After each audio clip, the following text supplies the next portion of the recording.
watching The Meech.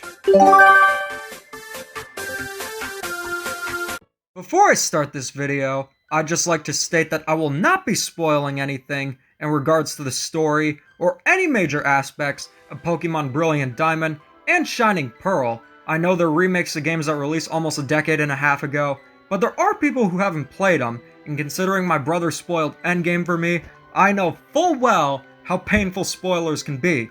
So with that being said, I'll be taking a look how Brilliant Diamond and Shining Pearl compare to the originals on the DS, how they compare to past Pokemon remakes, as well as what they include, or sadly in this case, mostly don't include. I was really looking forward to getting back into Pokemon. It's one of my favorite series, in which Sword and Shield, that was a fluke, but every series has those from time to time.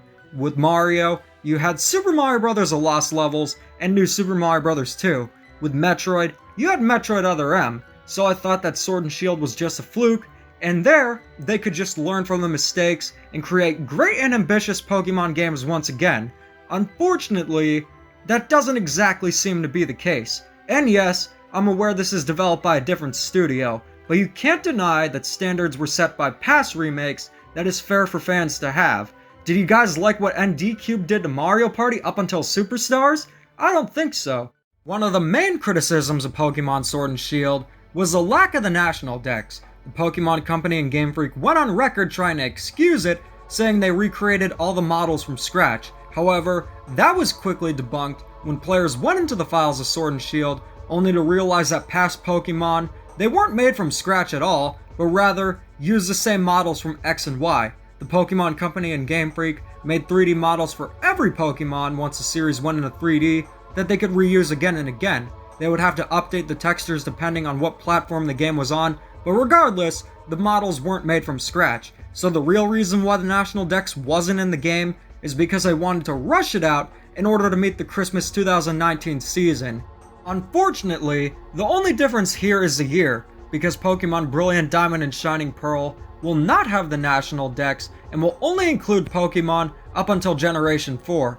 Very similar to what Pokemon Let's Go Pikachu and Eevee did, only including the original 151 Pokemon. Now sure, you are getting quite a bit more because it goes all the way up to Gen 4, but if you liked any Pokemon from Gen 5, 6, 7, or even 8, you won't be able to use them here. A lot of moves were cut, and things like Mega Evolutions, Z-moves, and even Dynamaxing won't appear in this game. So in essence, what Pokemon Brilliant Diamond and Shining Pearl are 101 remakes of the original DS games with a few quality of life improvements. On paper, it doesn't seem too bad, but looking at past remakes, it leaves a lot to be desired. Let's take a look at Pokemon Heart Gold and Soul Silver, what I consider to be the gold standard of the Pokemon franchise. No pun intended, of course. What those games did was remade Generation 2, added quite a bit of new and extra content, as well as having the ability to use every Pokemon released up until Generation 4. The only difference being, when Pokemon Heart Gold and Soul Silver were released, Gen 4 was the latest generation. A lot of the Pokemon you'd have to get via trading, but fortunately, you could get quite a few Hoenn and Sinnoh Pokemon using a certain radio station, but even with the trading, it was a great option to have. Even Pokemon Omega Ruby and Alpha Sapphire, as much as they're criticized, had Mega Evolutions and had the ability to use every Pokemon released up until Generation 6, and that game also added quite a bit of extra content, as well as a bunch of new Mega Evolutions. Unfortunately, it doesn't seem to be the case here. One of the most important things that Pokemon Diamond and Pearl introduced to the series was the GTS, the Global Trading Station. This is where you could trade for Pokemon all over the world, and although it was flawed in Gen 4, where you could only trade for Pokemon you've seen in your Pokédex, this was fixed in Generation 6, where you could just type in the Pokemon you wanted and attempt to try to get one via the GTS. I don't think many people will trade a Raikou for a Charmander, but you could at least try. But unfortunately, this is missing from Pokemon Brilliant Diamond and Shining Pearl. One of the most frequently asked questions was what was going to happen with the Pokemon Platinum content. In case you don't know, they used to release third versions of Pokemon games that included extra content. I always liked when they released the third versions because I'd never have to choose between two, and I'd always get the third version. Pokemon Platinum added quite a few extra features, but I won't get into detail about them because that's going into spoiler territory. But unfortunately, they aren't present here. the Pokemon Company also recently stated that you'll only be able to battle with up to 2 players, but in the future, you'll be able to battle with more players. Great, it appears to be using the fix-it-later approach that I also loved in games like Mario Tennis Aces and Mario Golf Super Rush. At this point, they might as well add an obnoxious orange as a Pokemon and have integrated Twitter support. All these realizations are disappointing. Now, I'm not assuming anything. The game literally leaked out. Mario, you're not doing your job. The game somehow broke a street date, got leaked online, and there's also going to be a major Day 1 patch that adds quite a bit of content to the game. So to say the least, it was rushed, leaving us with the question, what the hell happened to the Pokemon franchise, and will it ever recover?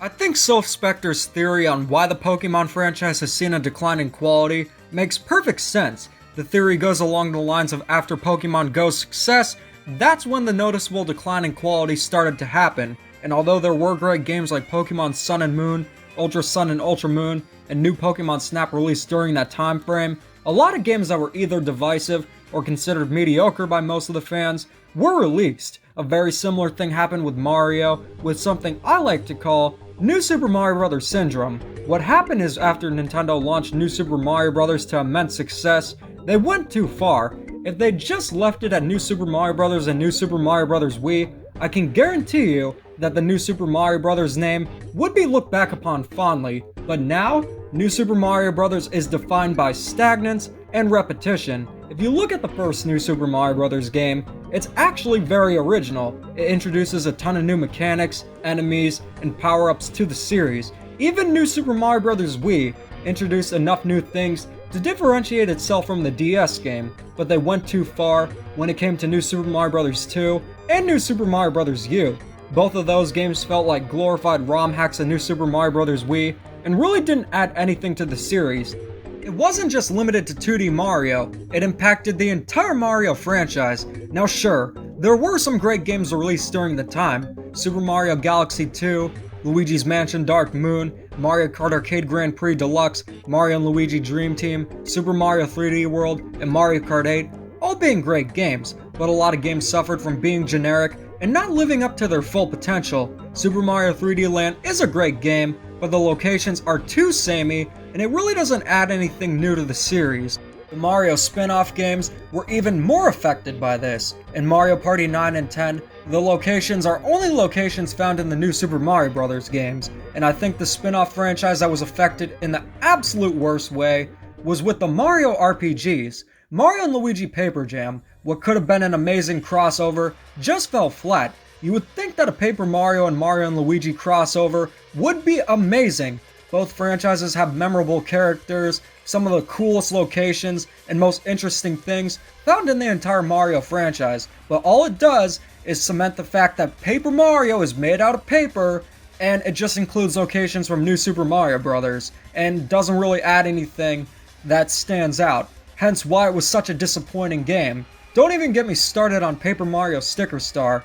However, there was hope, and by hope, I mean Super Mario Odyssey. What Super Mario Odyssey did was take the risks that fans wanted to see, introducing new locations, new characters, and it was a very memorable experience. Unfortunately, the Mario series has mostly recovered from this. In Paper Mario the Origami King, I would have liked to see more original characters, but I'll share my thoughts on that game in a Trash or Treasure episode because I have a lot to say. This is all extremely similar to what's happening with the Pokemon franchise, because after Pokemon Go, there have been many mobile Pokemon games, Pokemon Cafe, Pokemon Unite, along with many others, being some examples showcasing Game Freak and the Pokemon Company's priorities shifting towards mobile gaming because they find it more profitable, leaving the mainline games to seemingly be an afterthought. So the question is, will there ever be a recovery? Well, Pokemon Legends Arceus is releasing in a few months, and the game looks promising, though I'm not holding my breath because it has a possibility of being underwhelming, so I'm staying cautiously optimistic. But if anything, you could leave a comment on a Pokemon YouTube video, on a tweet, because developers want to hear your feedback. You might get some comments responding saying you're entitled or a crybaby for simply wanting a better product. Some YouTubers, funnily enough, believe that people are entitled and ungrateful for wanting a better product. Yeah, Look how well that worked out for you, Patrick. The very definition of being entitled is believing oneself to be deserving of special privileges and treatment. An example of being entitled would be throwing a tantrum on Christmas after your uncle got you Crash Team Racing instead of Mario Kart. Though if you're throwing a tantrum over that, I can already assume your taste in gaming is quite poor. Wanting a better product from a company is in no way, shape, or form entitled. That's like saying I'm entitled for wanting Joy-Cons that actually work. Oh, you should be grateful that the controllers even have buttons, yeah. But let's say that the constructive criticism via comments or YouTube videos or anything like that simply don't work and the company just doesn't care. What you can do is simply not buy the game, but if you're curious to play the game anyway, just get it used. The developers won't be getting any of the profits since it's a used game, thus you can play the game while also not supporting the company. That's what I did with Pokémon Sword. I did not want to support Game Freak, but if I ever wanted to make a video on the game, I just decided to get it used. Therefore, I wasn't sending them the message that it was okay for them to put it out, but I was a little bit curious to play the game. But what do you guys think? Are you gonna get Pokemon Brilliant Diamond and Shining Pearl? Personally, I'm undecided whether or not I'm going to get the game, but likely, I'll probably be getting it used. Well, anyways guys, thanks for watching, and keep calm and dada on.